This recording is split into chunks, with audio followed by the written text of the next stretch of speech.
விடுதலை புலிகளின் தலைவரின் பிறந்த தினத்திற்கு வாழ்த்து. புதிய அரசமைப்பு நிச்சயம் இயற்றப்படும், அரசாங்கம் உறுதி. ஜனாதிபதி மீது நம்பிக்கை இல்லை, முன்னாள் மனித உரிமை ஆணையாளர் பகிரங்கம். ஜனாதிபதி அனுரவை இழிவுபடுத்தியுள்ளனர், டியு பகிரங்க குற்றச்சாட்டு.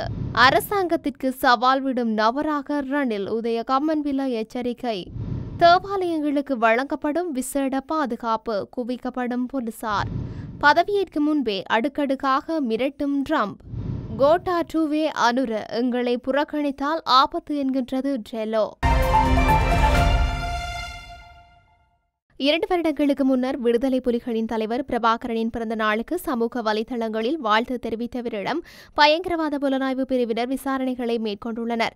கடந்த 2 வருடங்களுக்கு முன்னர் விடுதலை புலிகளின் தலைவர் பிரபாகரன் பிறந்த தினத்துக்கு சமூக வலைதளம் ஒன்றில் அவருடைய படத்தை பிரசுரித்து பிறந்தநாள் வாழ்த்துக்கள் நபர் ஒருவரால் போடப்பட்டிருந்தது. இந்த நிலையில் குறித்த படத்திற்கு கீழ் அந்த நபரின் சமூக வலைதளத்தின் நட்பு வட்டாரத்தில் இருந்த சிலர் பிறந்தநாள் வாழ்த்துக்களை சமூக வலைதளத்தில் பதிவு செய்திருந்தனர். இவ்வாறு பிறந்தநாள் வாழ்த்துக்களை பதிவு செய்த வவுனியா வண்டாரிக்குளம் பகுதியைச் சேர்ந்த இளம் குடும்பஸ்தர் ஒருவரிடமே பயங்கரவாத புலனாய்வு பிரிவினர் வவுனியா அலுவலகத்தில் வாக்குமூலம் பதிவு செய்யப்பட்டிருக்கின்றது. இதேவேளை இம்முறை வடக்கு கிழக்கு பகுதியில் பிரபாகரனின் பிறந்தநாள் மற்றும் மாவீரர் நாள் நிகழ்வு அரசாங்கத்தின் கெடுபிடிகளற்று இடம்பெற்ற நிலையில் கடந்த 2 வருடங்களுக்கு முன் இடம்பெற்ற இச்சம்பவத்திற்கு விசாரணைகள் இடம்பெற்று வருகின்றமையும் குறிப்பிடத்தக்கது.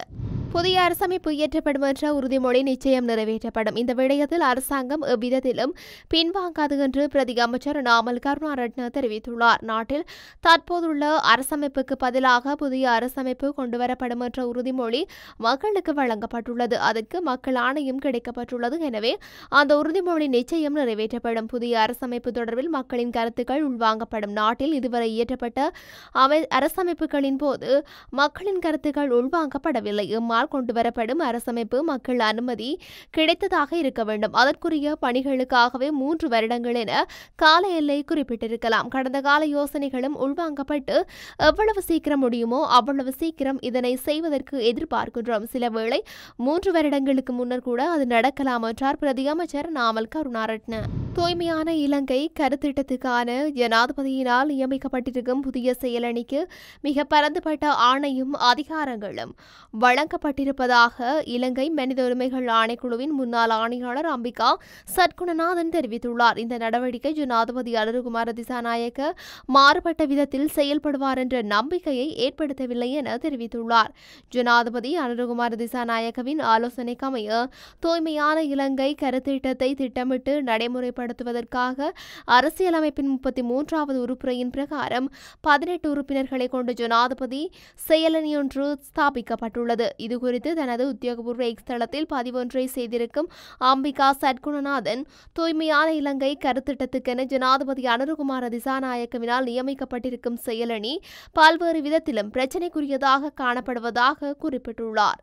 குறிப்பாக ஜனாதிபதியினால் நியமிக்கப்பட்டிருக்கும் இச்செயலணி ஜனாதிபதிக்கு மாத்திரமே பொறுப்பு கூற வேண்டிய கட்டுப்பாட்டை கொண்டிருப்பதாகவும் எமக்கு மற்றொரு செயலணியோ அல்லது ஆணைக்குழுவோ அவசியமில்லை எனவும் அவர் தெரிவித்துள்ளார். இச்செயலணிக்கு மிக பரந்துபட்ட அளவிலான ஆணையும் அதிகாரங்களும் வழங்கப்பட்டுள்ளன. உதாரணமாக இந்த ஜனாதிபதி செயலணிக்கு சட்டங்களை தயாரிப்பதற்கும் அச்சட்டத்தை நடைமுறைப்படுத்துவதற்கு அவசியமான கட்டமைப்பினை நிறுவுவதற்கும் அதிகாரம் அளிக்கப்பட்டுள்ளது. அதேபோன்று ஏனைய அரச கட்டமைப்புகளுக்கான அறிவுறுத்தல்களை வழங்குவதற்கு இச்செயலணிக்கு அதிகாரம் உண்டு என குறிப்பிட்டுள்ளார்.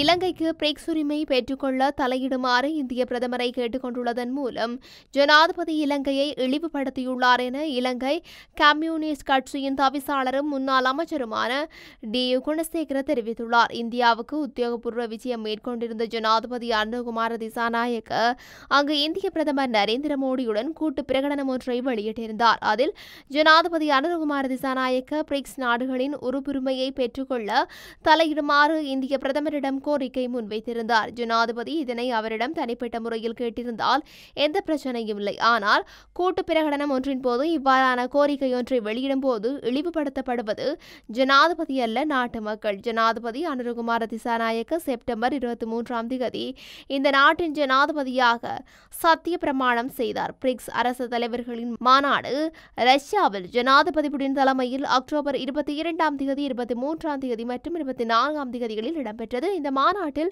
கலந்து கொள்ளுமாறு ரஷ்ய ஜனாதிபதி புடின் எழுத்து மூலம் இலங்கை அரசாங்கத்துக்கு அழைப்பு விடுத்திருந்தார். இந்த பிரிக்ஸ் மாநாட்டில் உள்ள 100க்கும் மேற்பட்ட நாடுகள் கலந்து கொண்டுள்ளன. அதில் அந்த நாடுகளின் தலைவர்கள் வெளிவிவகார அமைச்சர்களே கலந்து கொண்டிருந்தார்கள். ஆனால் நமது நாட்டிலிருந்து மாத்திரமே வெளிவிவகார செயலாளர் ஒருவர் அந்த நாட்டில் கலந்து கொண்டிருந்தார். ஜனாதிபதி புடினின் பரிந்துரையில் நாங்கள் பிரிக்ஸ் மாநாட்டில் பங்காளி உறுப்புரிமைக்கு உள்வாங்கியிருந்தோம்.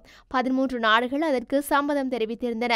அரசாங்கம் அதனை பயன்படுத்திக் கொள்ளவில்லை. ஜனாதிபதிக்கு வேலைப்பளு என்றால் பிரதமரை அல்லது வெளிவிவகார அமைச்சரை அந்த மாநாட்டில் கலந்து கொள்ள செய்திருக்கலாம் அல்லது மாநாட்டுக்கு வர முடியாத காரணத்தை தொலைபேசியில் தொடர்பு கொண்டு தெரிவித்திருக்கலாம். ஆனால் அரசாங்கம் எதனையும் செய்யாமல் எமக்குரிய சந்தர்ப்பத்தை இழந்து கொண்டுள்ளது. தற்போது இந்திய பிரதமரை தலையிட்டு பிரிக்ஸ் மாநாட்டின் உறுப்புரிமையை பெற்று தருமாறு பகிரங்கமாக கோருவது எமது நாட்டை இழிவுபடுத்தும் செயலாகும் என குறிப்பிட்டுள்ளார்.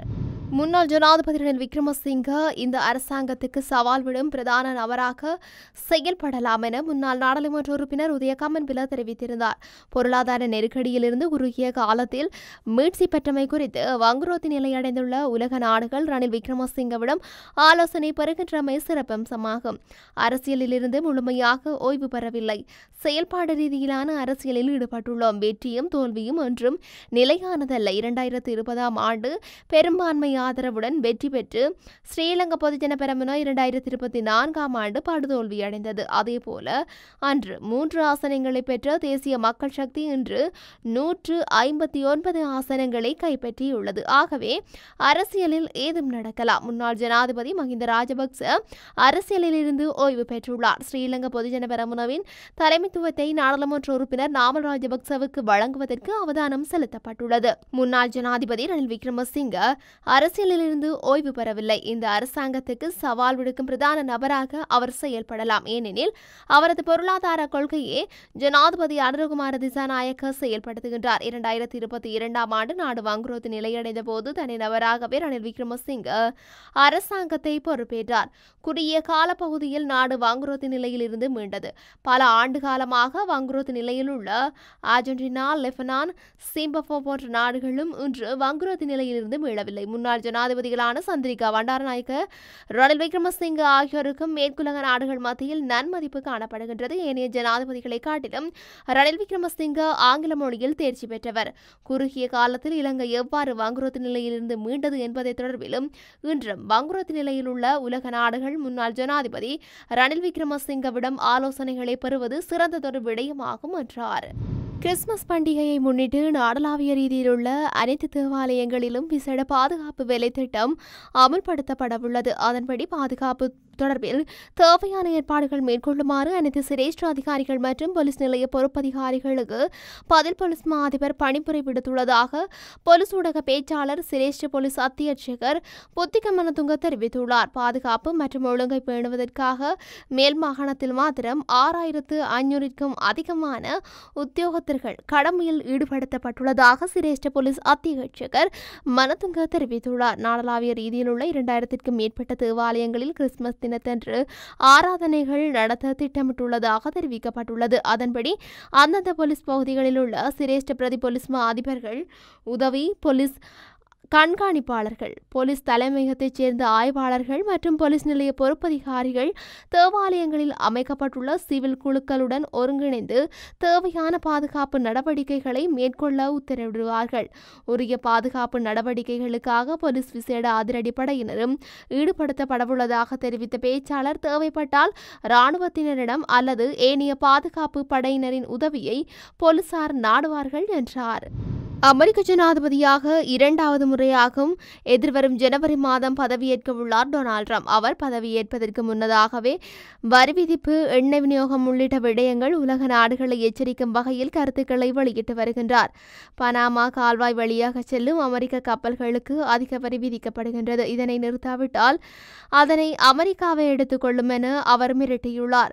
அட்லாண்டிக் கடலையும் பசிபிக் கடலையும் இணைக்கும் வகையில் உருவாக்கப்பட்டது பனாமா கால்வாய். இதனை அமெரிக்கா கடந்த 1914 வடிவமைத்தது. பிறகு 1999 டிசம்பர் மாதம் 31 அன்று பனாமா நாட்டிடம் ஒப்படைத்தது. அமெரிக்காவின் பொருளாதாரம் மற்றும் தேசிய பாதுகாப்புக்கு முக்கிய பங்கு வகிக்கும் பனாமா கால்வாய் எங்கள் நாட்டின் தேசிய சொத்து. அமெரிக்காவின் வர்த்தகம், கடற்படை விரிவாக செல்வதற்கும் அமெரிக்க துறைமுகங்களுக்கு பொருட்களை விரைவாக கொண்டு செல்வதற்கும் இக்கால்வாயின் பங்கு மிகவும் முக்கியமானது. இக்கால்வாயை அதிகம் பயன்படுத்தும் நாடு அமெரிக்கா. நவீன உலகின் அதிசயங்களில் ஒன்றான இக்கால்வாய் 110 ஆண்டுகளுக்கு முன்பு கட்டமைக்கப்பட்டது. இதற்காக அமெரிக்கர்களின் அதிக அளவு பணம் செலவு செய்யப்பட்டது.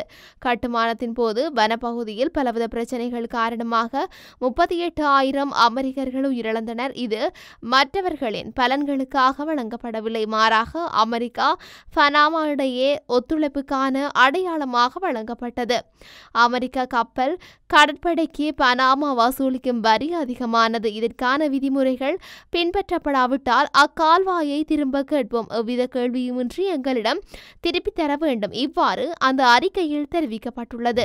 ஜனாதிபதியாக கோட்டபாய ராஜபக்ச வந்ததும் சிறுபான்மை சமூகங்களை எப்படி கணிப்பிட்டாரோ அதில் எந்தவித மாற்றமும் இல்லாமல் தற்போதைய ஜனாதிபதியும் அவருடைய கட்சியும் நடந்துகின்றது என முன்னாள் நாடாளுமன்ற உறுப்பினர் கருணாகரம் தெரிவித்துள்ளார். இலங்கை மீண்டும் ஒருமுறை இந்திய சீனாவின் அதிகார போட்டியில் சிக்கியிருக்கின்றது. சர்வதேச அரசியல் அப்படி இருந்தாலும் கடந்த காலத்தில் போராட்ட இயக்கமாக இருந்த என்பிபி இன்று ஆட்சியை பிடித்துள்ளது. இவர்கள் ஆட்சியை பிடிப்பதற்கு முன்னர் ஜனாதிபதி தேர்தல் மற்றும் நாடாளுமன்ற தேர்தலில் தேர்தல் விஞ்ஞானத்திலே வடக்கு கிழக்கை மையமாக வைத்து அத்துமீறிய குடியேற்றம் நிறுத்தப்படும், ஆட்சிக்கு வந்ததும் அரசியல் கைதிகளை விடுதலை செய்வோம், வரைந்து காணாமலாக்கப்பட்டவர்களின் பிரச்சனைகளுக்கு முடிவை கொண்டு வருவோம் என சில வாக்குறுதிகள் அளித்தன. ஆனால் மயிலத்தமடு மாதவனை மேய்ச்சல் தலை பிரச்சினை வருடக்கணக்காக பயன்படுத்திய கால்நடை உரிமையாளர்கள் இன்று வரை வீதியில் உட்கார்ந்திருந்தனர். மேலும் அரசியல் கைதிகளில் ஒருவர் கூட இன்று வரை விடுதலை செய்யப்படவில்லை. அதேபோன்று வடக்கு கிழக்கில் பொதுமக்களின் ஆயிரக்கணக்கான காணிகளை இராணுவத்தினர் ஆக்கிரமித்துள்ளனர்.